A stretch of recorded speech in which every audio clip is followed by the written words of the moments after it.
Hello and welcome to the Morning Glories. This is one of my favorite flowers and it is so exciting to be using this, my Mary Blue palette.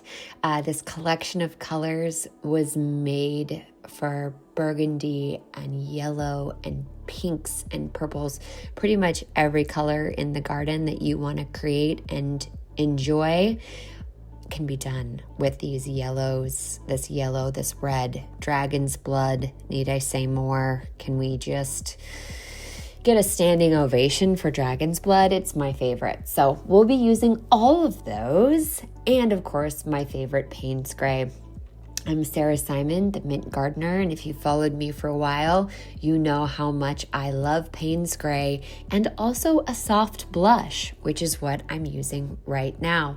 So I am starting off with just those clear washes. All right. If you've been following this series, me playing with these different color combinations in my Mary Blue, you'll know that watercolor washes can be created many ways.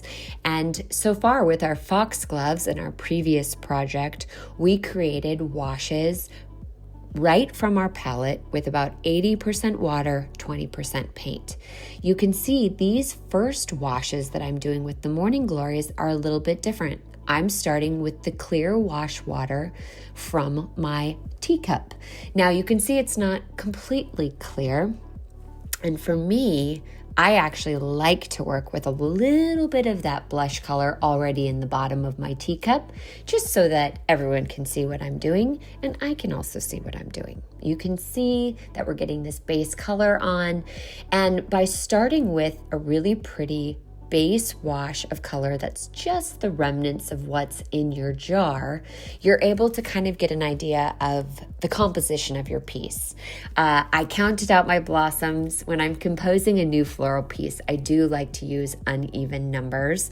I feel like that mimics nature the most. And now that I've got all of these wet washes, they're moving and shining, they're slightly overlapping one another, and I'm dropping in that wet and wet color to see what happens. Okay, so right now I'm shaping out some leaves. Morning Glories are known for being topsy-turvy, twisty vines. Many gardeners dread having Morning Glories creep into their gardens over fences and through pipes. However, just like mint, Morning Glories, when viewed as the vivacious, brilliant flowers that they are, can bring a lot of joy. Just like wisteria as well, placed too close to a house's foundation, you're really bummed when you have too much wisteria. However, when we're painting them all on our page, they're pure delight. So that's what we're going to focus on. I'm dropping in that Hooker's green. It has a smidge of that Naples yellow because, again, I do love having a little bit of that opacity or cream in your coffee effect in my leaves and in my flowers. I'm using my round 4 to get the thinner stems in and kind of lay out the composition of my piece. And then I'm also making sure that I'm using my flat wash brush. I feel like I have a little less control with my flat wash brush. And that sounds counterintuitive as an artist to go, gosh, I'm relinquishing control. But I actually find that when I use a larger brush and I'm not too precious with the exact mark I want to make, my watercolor pieces reward me, and I make shapes and there's flow to my compositions that I might not have been able to do as well on my own if I used a controlled brush. So you see me switching back and forth. Sometimes I have a very clear vision of where I want a leaf and what exact shape I want to use. That's when I switch to my round 4. But when I am wanting a little bit of character and a bit of the unknown, I will switch back to that flat wash brush and see where that journey will take me. I often say watercolor is a bit like a symphony or a large theater production, where acrylics and oils and markers, it's more of a dialogue, or it's more of a monologue, really, or a comedic stand-up show. There's just one player, all right?